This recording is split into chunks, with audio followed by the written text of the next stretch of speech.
Salam berjumpa kembali teman-teman sekalian, sahabat-sahabatku, Bapak Ibu, saudara-saudari yang terkasih. Pada kesempatan ini saya mengajak kita kembali lagi untuk menyiapkan sedikit waktu kita untuk kembali lagi mendengarkan dan merefleksikan secara singkat Sabda Tuhan.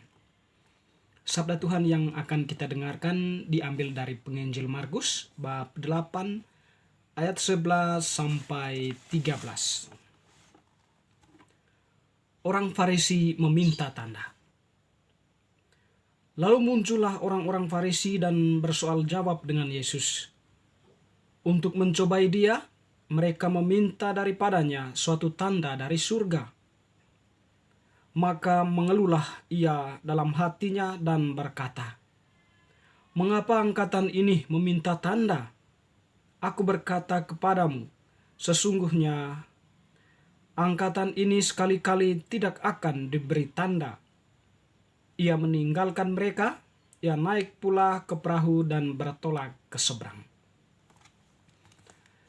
Demikianlah Injil Tuhan, terpujilah Kristus. Teman-teman sekalian, Bapak Ibu, saudara-saudari yang terkasih dalam Tuhan, terkadang dalam kehidupan kita, untuk membuktikan kebenaran suatu, harus ada tanda atau harus ada bukti atau ada rekam jejak, sehingga pada akhirnya pun kita percaya bahwa itu sebuah kebenaran dari sebuah realitas atau suatu fenomena yang terjadi. Berkaitan dengan penginjil suci hari ini, Markus menampilkan kepada kita kehendak yang sama dari orang-orang Farisi yang meminta tanda kepada Yesus, yaitu tanda dari surga. Tentu di sini maksud dan tujuan mereka bukan pertama-tama agar mereka itu kemudian mengakui atau kemudian mendapatkan suatu peneguhan akan eksistensi Yesus sebagai Mesias yang datang ke dalam dunia atau pemenuhan janji Allah. Tetapi mereka meminta tanda itu hanya untuk mencobai dia. Tetapi menarik di sini, Yesus tidak memberikan respon ya.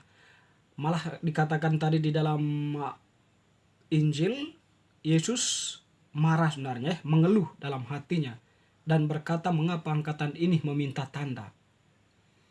Kalau kita memahami lebih jauh dari pernyataan Tuhan, kita tidak perlu lagi meminta tanda ya. Kalau dalam bacaan Injil lain selain tanda Nabi Yunus itu sebagai bukti ya, atau tanda yang menunjukkan bahwa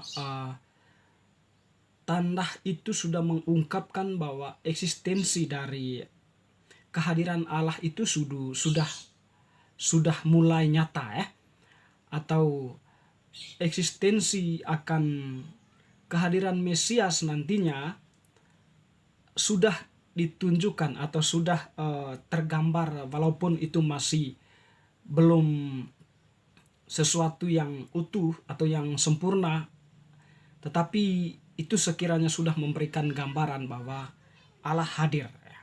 Dan pada kesempatan ini, dalam konteks ini, tanda itu sudah ada di hadapan mereka yang seharusnya itu adalah Yesus Kristus. Yesus Kristus adalah tanda kehadiran Allah atau tanda dari surga.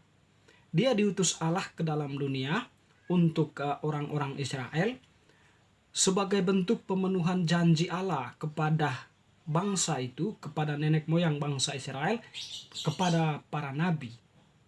Tetapi karena ketertutupan hati tadi ya, sehingga dikatakan orang-orang Farisi itu hanya mau mencobai Yesus. Mungkin ya sesungguhnya mereka sudah paham ya, atau mereka sudah mempunyai gambaran ya, bahwa Yesus itu memang adalah Mesias. Tetapi karena ketertutupan hati, mereka tidak mengakui itu, atau mereka tidak menerima Yesus sebagai Mesias, dan tentu punya latar belakang.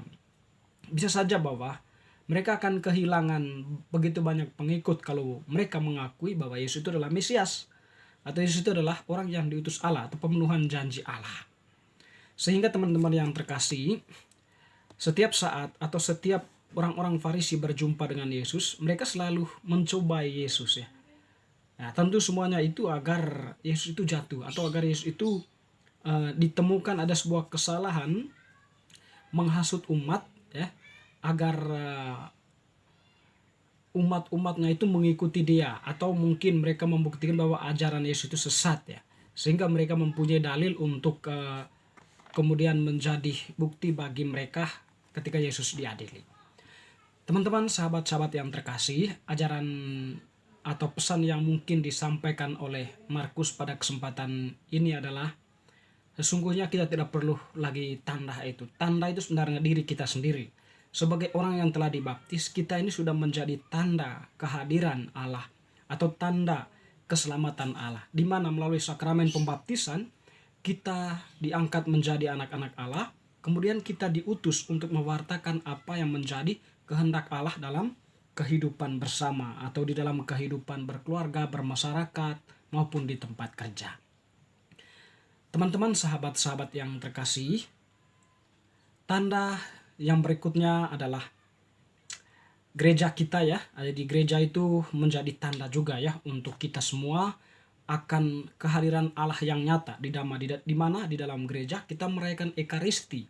Itu sebagai tanda nyata akan kehadiran Allah yang mengorbankan dirinya untuk manusia, untuk kita orang-orang yang telah dibaptis. Di samping itu juga kita bisa melihat atau kita bisa merasakan kehadiran Allah melalui sabda-sabdanya yang dibacakan pada waktu perayaan Ekaristi, ataupun di mana kita mempunyai kesempatan untuk mendengarkan sabda Tuhan itu.